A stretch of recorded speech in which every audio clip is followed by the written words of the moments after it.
Deployed all over the world, these Canadians can fight on land, air, or sea. This promotional video is the only time they've ever been seen, until now. Alright y'all, welcome back to Combat Arms channel. So it is raining a bunch outside, so you might start hearing that in the background, so I do apologize. I think 2020 is just going to be one of those years. It's kind of just a scrub because you have all this crazy stuff going on. At this point, you can't really predict what's going to be happening next. But yeah, I do apologize for that if you start hearing that. I also don't have any sheets on my bed right now because it's laundry day.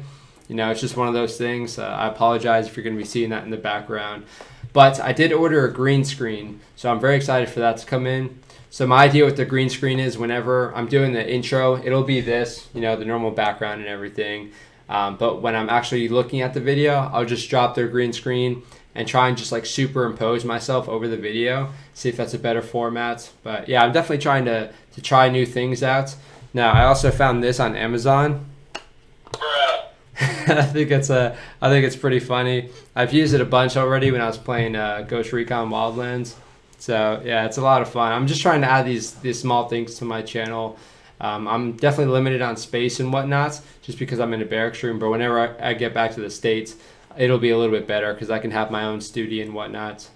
So you can see, you guys have also been sending me a bunch of stuff like the Yorkshire tea, the patches, this hat. So you guys are sending me a lot of awesome stuff to actually help with the video quality or the background itself. So I do appreciate that. But yeah, this video, it's been a long time coming. I'm not gonna lie. This is about the Canadian Special Forces. Now I've done reactions to the Canadian military previously and also the Mounties, but not really their special forces. So we're gonna be looking at their CSOR, which stands for Canadian Special Operations Regiment. So the CSOR, I've been getting this recommendation a lot, so I figured I might as well check it out now. I have a little bit of time open in my schedule. So yeah, we'll check this one out together, but very excited to see how the Canadian Special Forces do it. Now again, people think Canada is all like nice and whatnot, but I'm sure these guys can be a little rough around the edges when they need to be. So looks like it's titled Secret Warriors. So let's get into it.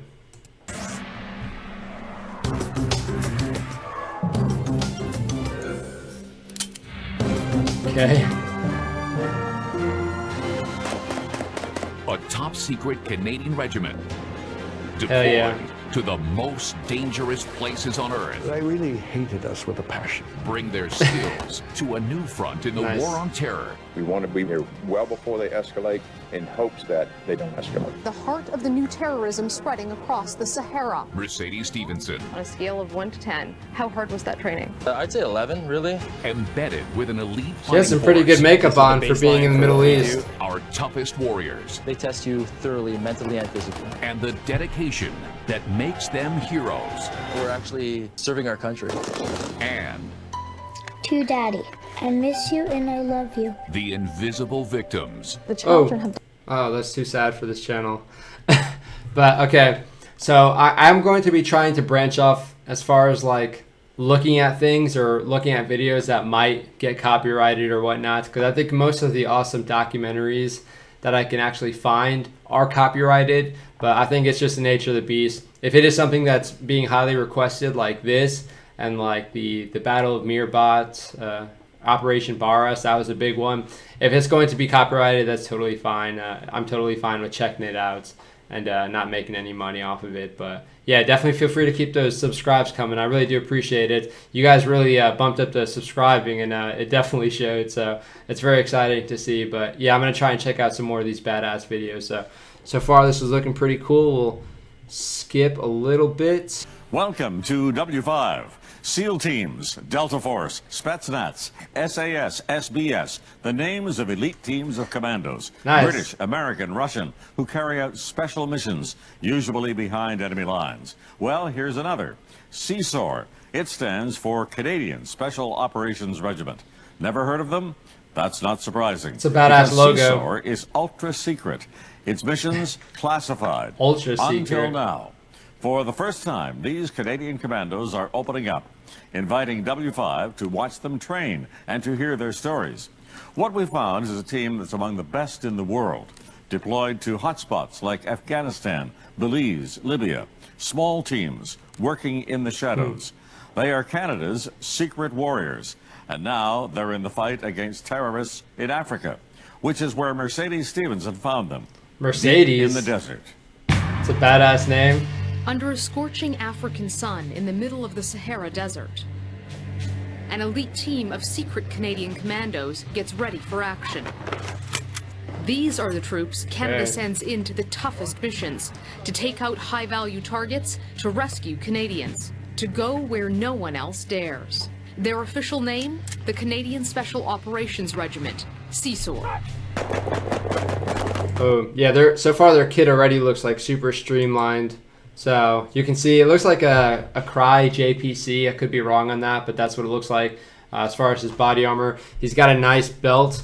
So I wasn't a huge fan of the belt setup until recently. Once you get a solid belt set up, then you're totally good. But I don't like having a whole bunch of stuff on my body armor itself, because if you have a bunch of stuff on the body armor, whenever you have to lay down or do anything, like if you feel a bunch of stuff and you can't even get your arms tight or your weapon, your arms tight or your shooting position tight, if you can't get any of that tight, it just feels super annoying. And if you have a bunch of stuff, whenever you're trying to lay down, you'll be like raised off of the ground in certain areas. It's just a huge pain in the butt, but the belt really helps out. So it really helps streamline everything and keeps everything in a nice position. And even if you need to, you can just take the belt off, get to your medical kit, get to your admin pouch or what have you. And yeah, it makes your magazines like natural to actually get to. So far their kit looks pretty cool. I like how they're rocking the hats and whatnot. That looks like fun. The team leader, Jordan, 30 years old, a career soldier. There's TV cameras everywhere, and they're probably going to look at your target, so don't miss. New rule, True. no missing. No pressure. They make it look effortless, but to move, shoot, reload, and shoot again with that kind of speed and precision is a skill that takes years to perfect. Oh yeah. This is the baseline for what we do. Everything else gets bolted on, but this is the first thing that we need to be proficient at, be safe and accurate and efficient with our weapon systems. How long did it take you to master this? Me personally? It took a little while. But these secret soldiers aren't training for a regular war. They work in the shadows, covertly, in small teams. Deployed all over the world, these Canadians can fight on land, air, or sea. This promotional video is the only time they've ever been seen, until now. Very cool. He's like kneeing that dude. Did you see that? Until now. That's a violence. Watch. Hell yeah. Hey, I mean, if they're not complying, then you got to do what you got to do. But all right, so far we're seeing a lot of cool stuff. Again, they do have promotional videos out there and whatnot, but this video might give us a little more insight as to how they actually do things, especially when they're forward deployed. And yeah, so far they seem really cool. They seem like a really tight-knit group, but at the same time, they're very proficient and disciplined when they need to be. So I'm very excited to see how these guys get things done. You engage in very dangerous That's situations. cool. When you are shooting your firearm in real life, what's going through your head? That's part of why we do these drills, is to make sure it is second nature, and we don't have to think about it, because if you have to think about your shooting, you're not thinking about the enemy shooting back at you. Very good point. At 34, Steve, a corporal, is already one of the oldest on this team.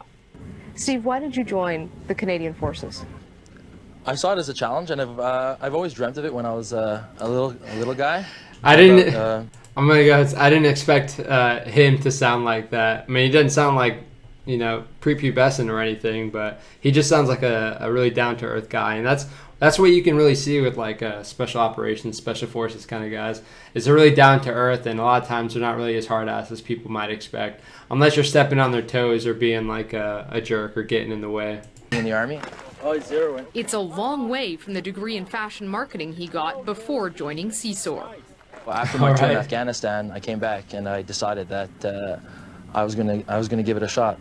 A lot of people think of the special forces community as these muscle-bound, super jocks that go running around and think they're better than everyone else. But in reality, we're pretty much, regular dudes that just hang out, go do our job. It's just our job is slightly different. Drink Red Bull in the desert. Slightly different, tried dangerous, and shrouded in secrecy. We can't show you these operators without their sunglasses or hats, and we can't tell you their last names. Makes sense. This security extends right up to the unmarked helicopters they use to fly them in and out of remote and dangerous locations. Start from the back. We have our right side door gunner who's in charge of the GAU 21 50 Nice. machine gun. The 35-year-old pilot, Jamie, a captain, shows us around his Griffin. Sorry, what would you use this gun for? Because these bullets, if we can get shot at them, are massive. Like, they are the size of Anything my and hand. everything. They're self-defense. It's for self-defense out here, so we'll employ it for self-defense reasons. Nice. What kind of scenario would you need to use self-defense in? If someone's shooting at us, if someone is engaging us with a type of weapon system, we can use self-defense in that scenario. So basically, this thing makes everything dead, is what he's trying to say. Sounds vague. Truth is, Jamie can't tell us when, where, or if he's ever used these weapons. CSOR's missions are classified. What we can tell you, in Afghanistan, these were the men sent on covert operations against the Taliban. Is it hard to explain what you do to your friends or your parents? You can't just go to your friend who works in an office 9 to 5 and say, yeah, well, I'm going to be gone for a couple months and I'll catch up with you later. And then he asks questions and you're, well, I can't really say exactly what I'm doing. And The struggle. so it makes it awkward. So what Awkward. does it take to join one of the most elite military regiments in the world? Lieutenant Colonel Hank Celeste is CSOR's commanding officer, and one of the few we don't have to disguise. Within the military, we're very much a performance oriented culture, and it's always that fear of failure that prevents a lot of guys from just, taking that chance and stepping forward. So I always tell the guys that is the biggest criteria for success.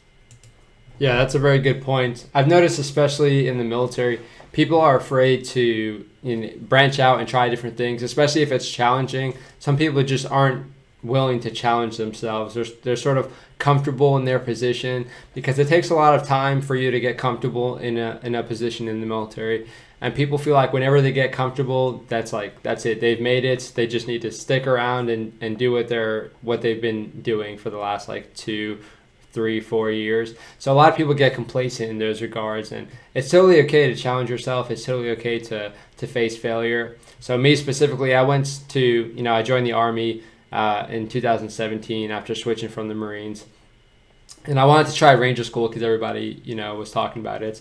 Now I did go, but I got rhabdo, which is basically like when you don't have enough body fat or calories because we didn't eat. If you don't have enough body fat or calories to use as energy, your body breaks down your muscles, and those muscle fibers will end up clogging your kidneys, and that's basically what I got. But I wasn't bitter about it. It's cool to actually go out there and try different things. If you're not really challenging yourself, then you're not really going to grow professionally as a person or grow in maturity, because you do need to fail a couple times for you to really understand where you stand with certain things, and just remain humble, honestly. Getting rhabdo is never good for your health, but failure is definitely a good thing to grow you mentally, Criteria for success is just taking that step forward and applying.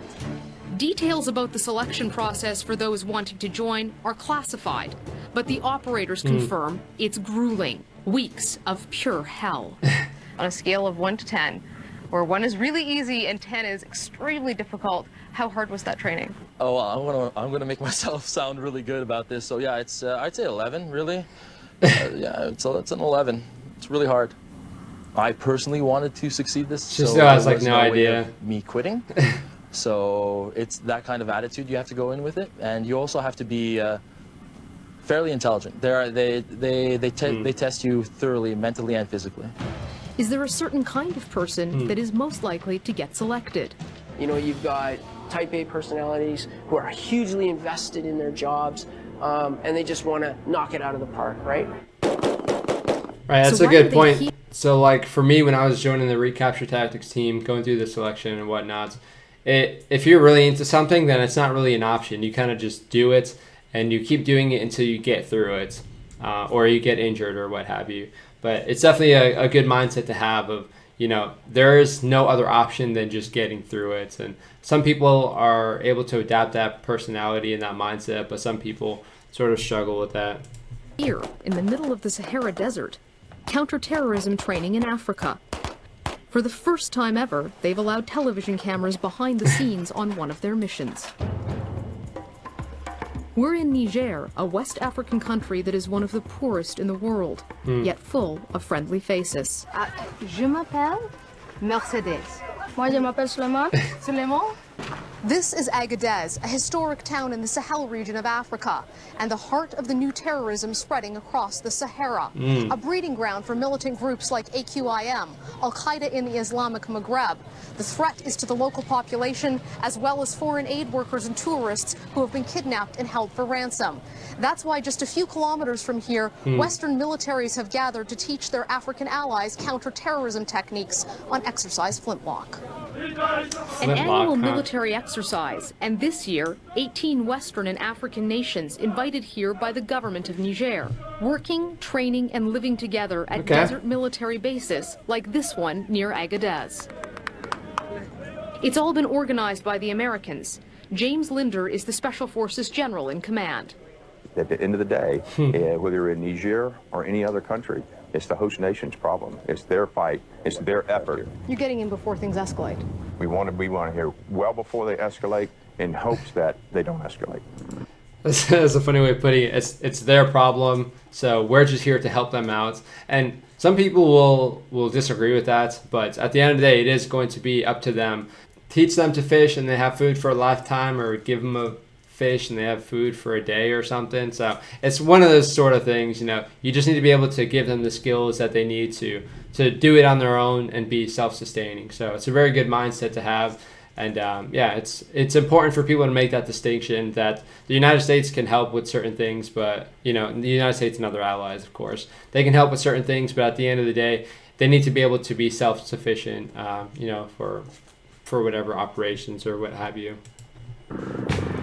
He worries this entire region of Africa is at a dangerous tipping point. With kidnappings, arms smuggling, bank robberies, violent extremists are well-funded and well-armed. In Niger, May 2013, suicide bombers kill at least 20 people. And in neighboring Mali in 2013, Al-Qaeda tried to take over the country. Niger worries they're next. Ce message est envoyé à la France, aux États-Unis. And few understand more about how these extremists operate than former Canadian diplomat Robert Fowler. This fanatic, known to Fowler as Omar I, was one of his kidnappers, an Al-Qaeda terrorist. Oh, and he's shaking his finger. What's he saying to us? This is to tell you that the Mujahideen, the warriors of God, are ready to do what's necessary to spread God's word. In 2008, while on a UN mission in Niger, Fowler and fellow UN diplomat Louis Gay were abducted at gunpoint and thrown into the back of a truck. Oh, dang. Happened in about 40 seconds. Very slick, very professional. They were held captive in the African desert for 130 days. How do you get through the day in that situation where you're thinking that at any moment these people could decide to kill you? And some of them said they would too. Oh yeah, they said that. You know, we would really like to be cutting you up in little bits, but unfortunately the boss won't let us. That boss was Mokhtar Belmokhtar, a feared and elusive one-eyed terrorist, responsible for the 2013 attack on this Algerian gas plant, killing almost 40 foreign workers.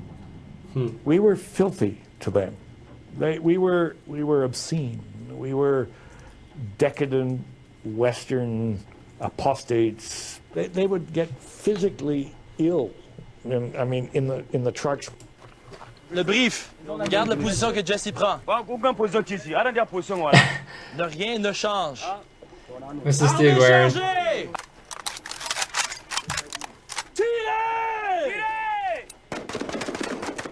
They share the reconnaissance and sniper skills. So you go through the basic sniper course. 26-year-old sniper Jesse gives us some insider tips.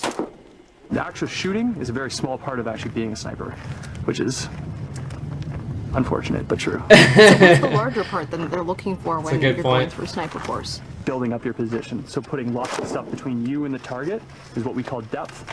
And it makes it harder for the target to see you. 2-on-1. Canada's most critical contribution to flintlock, strategy, and tactics. Yeah, if you guys couldn't hear, it's really starting to rain now. Yeah, so what he was saying is very true. Unfortunately, sniping is, if you want to call it that, it seems kind of weird to call it sniping, but yeah, being a sniper, there's a whole lot that goes into it. I mean, snipers and spotters, really, because you need to talk about the spotter. The spotter is what really does the work as far as making the adjustments and making sure the shots are actually on target. Because it's not always, the one shot, one kill. That's almost never a thing. So you do need to be a proficient shooter, of course, when you're a sniper. But you really need to understand the depth, understanding how to build your position, understanding camouflage and your equipment and what can actually give your position away and everything. So there's a whole lot that goes into it. And yeah, people think, oh yeah, I'm a great shooter, I can be a sniper. Yeah, you need to learn a whole lot more than just being able to shoot. So it's important that he made that distinction. Jeff, a major, is the Canadian Task Force commander. What are some of the skills that you would be teaching them? We force them to work together to conduct things like raids or ambushes, so surprise attacks, which is a very important skill for them. These African soldiers are learning how to plan a raid on terrorist cells. That's so sick. The Canadian commandos show them how a helicopter can survey and track the enemy's secret hiding spots, caches of water, fuel, and weapons in the desert. Colonel Noma is the Nigerian zone commander in Agadez. The Canadian soldiers are very professional, very courteous, and we're very happy to be living with them here. I wonder if that's like a traditional thing for people to be doing. That's interesting to see. It looks like he just got like straight cut. So if y'all can provide some context as to what that actually means, if it's like a traditional thing that they might be doing, or if it's just something that might have happened to him, I don't know. That seems like a really awesome story in and of itself. But we'll keep pushing on. So we're getting the trees and everything put into here. And these toy soldiers looks like child's play, but it's serious business.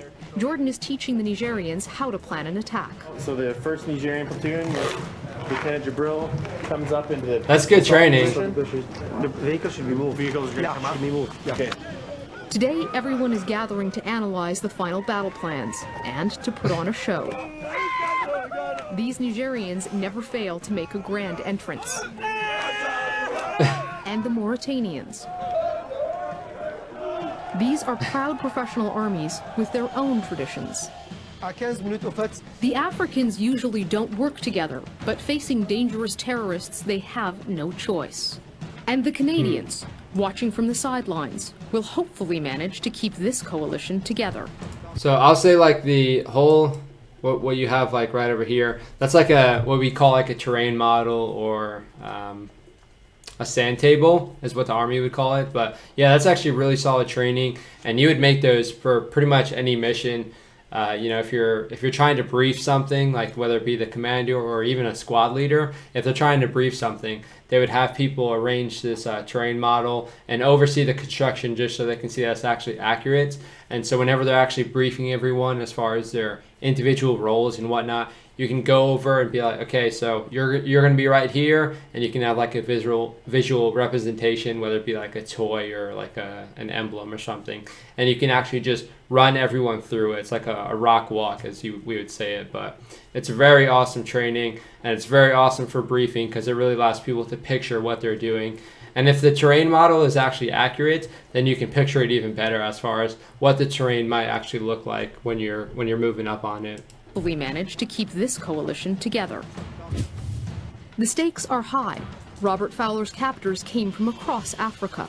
If the jihadis are uniting allies for humans and next, targeting the terrorists. The men and women of the regiment are very strong-willed people. And winning the gratitude of new allies. We're humans and we're soldiers, right? And we all do the same job. When W5 continues. 5 a.m., deep in the heart of the Sahara Desert. African and Western forces get ready for battle. Among them, the Canadian Special Operations Regiment, an elite team of covert soldiers. Their mission here? Counter-terrorism training in Al-Qaeda's newest breeding ground, Africa. They may be getting ready for a mock raid, but the threats of violent extremism faced daily by these individual soldiers are very real. When all the soldiers are geared up, they roll out.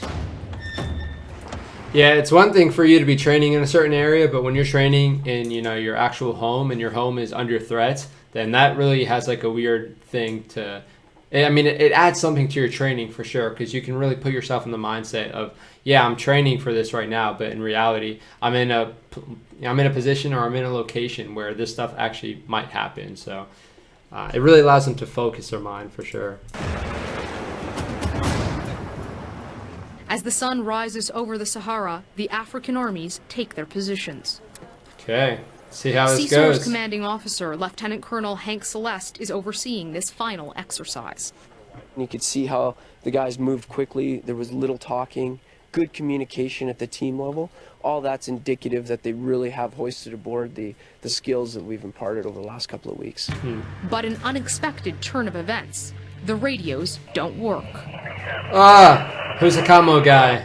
1-2, you're coming in broken, so dude, let us know when you guys. That is the worst freaking thing. When you're doing all of this, you're getting all like ready and whatnot, and then the comms fail. Sometimes it is human error where, you know, someone just didn't fill the radio properly, or they didn't have the right channel or frequency. But man, comms are a very weird thing. They can fail at the weirdest points. They can work in the weirdest locations and the weirdest weathers and whatnots. So it's a hit or miss sometimes, but you really need a solid communications person to be able to troubleshoot all those errors, because if you don't have communications, then man, things can get very sloppy very quickly. So that kind of sucks. I can understand that. Radios from one country can't always connect with those from another.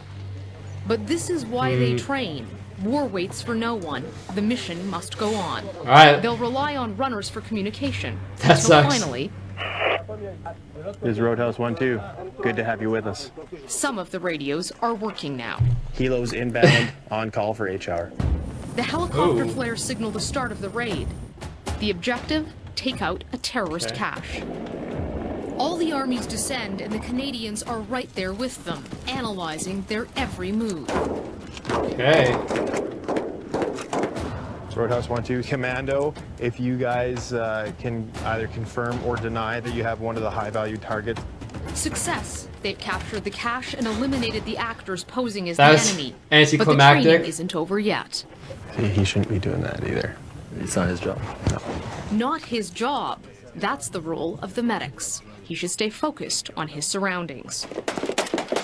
Yet while we're teaching these African soldiers our trade secrets, how do we know they won't switch sides? Are you concerned when you're here ever and you're Okay, training these whoa. forces that you could be fighting the same people down the road who you've trained? Absolutely. You know, it's like in any relationship, especially at the It's start. like, yeah, that's a very real thing, and it's kind of a struggle, and people don't really understand why some militaries would even get invested in training other militaries like that. But you know, again, it is that thing where they need to be self-reliant, so we can sort of be a little bit more hands-off. But yeah, that is a very real possibility, and it can be pretty scary, especially if you still have your actual operators on the ground when they decide to do stuff like that. And it might not be everyone at once; it could just be, you know, a couple people. But yeah. Relationship, as you know, is built on trust, and you don't get that every day. So as we work and partner with different nations, especially in the initial stages of a relationship, we're always cognizant of what we're doing in terms of capacity building. That's more than just teaching them how to shoot. Capacity building also means helping African armies care for their own people. Awesome. Like this health clinic, organized by Western Special Forces. Lieutenant Colonel Colleen Forestier, a doctor, is with CSOR in Niger too, training their army medics to improve life-saving skills. So the casualty can come in this way, and this is our resuscitation area. Colleen runs the mobile surgical unit and travels with the operators on their missions. Her role is critical. Say if someone got shot through the chest, we'd be able to perform surgery on the chest area or the abdominal area if there were life-threatening injuries in there. And here's another example of how they win over hearts and minds. Caleb. He's their logistics officer, and he's a common presence in these markets, showing the face of Canada to the local residents. Cool. So this is the main market. Yeah, it really also does come down to the hearts and minds aspect of everything. Like, you could be there for training, however, you're not really going to get too far or really build any trust or relationship unless you're having these face-to-face engagements with the local populace. So it's cool to see that, and it's cool to see how it actually helps even both sides out, because they might hook them up later on in the future and be like, hey, you guys want some solid food, we can cook for you, or what have you. So it's a cool relationship going on. In Agadez here, where we buy the majority of our produce, vegetables. Do you ever feel that you're in any kind of danger when you're out and exposed in this way? First and foremost, everywhere we go, we're always prepared. Their heads on a swivel. Vehicles are always parked in a way they can be driven immediately away. We always travel in partners. I don't want to say there's no danger, because obviously there are violent extremists operating in this area, but we're always prepared every time we leave home base for anything. CSOR labels itself a high readiness unit. That means they can deploy anywhere, anytime, always on call. Hank has a wife and 2 young children back in Canada. How do they manage while he's gone on secret high-stakes missions? The men and women of the regiment are very strong-willed people, and they tend to have spouses that are very strong-willed. Spouses, girlfriends, significant others, very strong-willed as well. But he admits it's a real sacrifice. From my perspective, it's very difficult, but you find ways around it, right?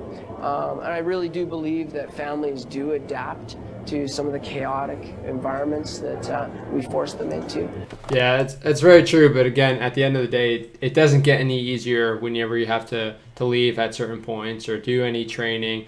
That the whole separation aspect, yeah, you do sort of get used to that in the regards of knowing what you should be focusing on. So like whenever you're away, you can just focus on your work, and sometimes it'll be a struggle, but it sort of works out. But yeah, it doesn't get any easier having to manage these struggles, especially like with him and his position changing constantly. He's going to start focusing on different things, and the scheduling might change, and it's very unpredictable for the family life, which kind of sucks. But yeah, you do sort of work around it.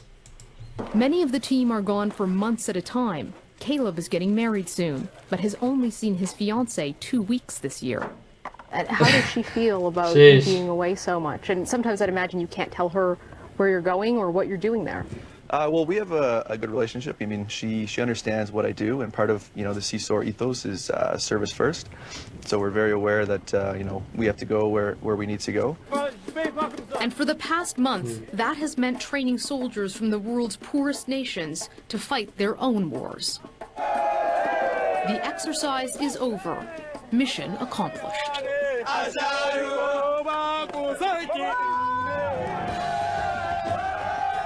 Wherever we go, I mean, we're still fundamentally all the same. We're humans and we're soldiers, right? And we all do the same job. This is a first for Canada's Special Forces Regiment, opening up to W5. The Americans are used to this kind of media attention, and General James Linder thinks it's a good thing. The Canadian people may not know as much about their SOF as we would expect. Well, I think there is a message to the Canadian people there. Learn more about it. That is a story that's well worth listening to. It's a story of competence. It's a story of pride. It's a story of men who go out there and represent your country exceptionally well. It's a story of heroes. It's a story of warriors. What are your hopes and dreams for the future of your unit, CSOR? I hope that we continue to deliver what the government of Canada has asked us to do.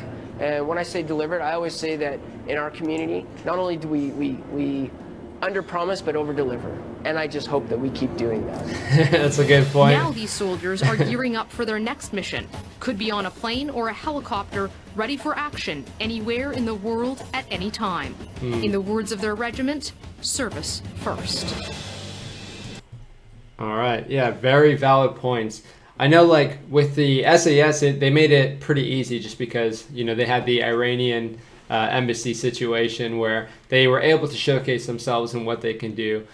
With the U.S., you know, you hear of Green Berets, you see them in the movies, you see them on TV shows and whatnot, but some countries you don't really get too much exposure with like the special operations and whatnot, which again, it is for a reason, but it's very important to look up these certain things. And even for me, it's cool to check out the videos of, you know, like what my special forces or what my country's special forces has done, but also special forces from other countries. But yeah, Canadian Special Operations, I wouldn't have even considered that Canada has a Special Operations. You know, of course they probably do, but it's not something that I was familiar with until you guys actually recommend it.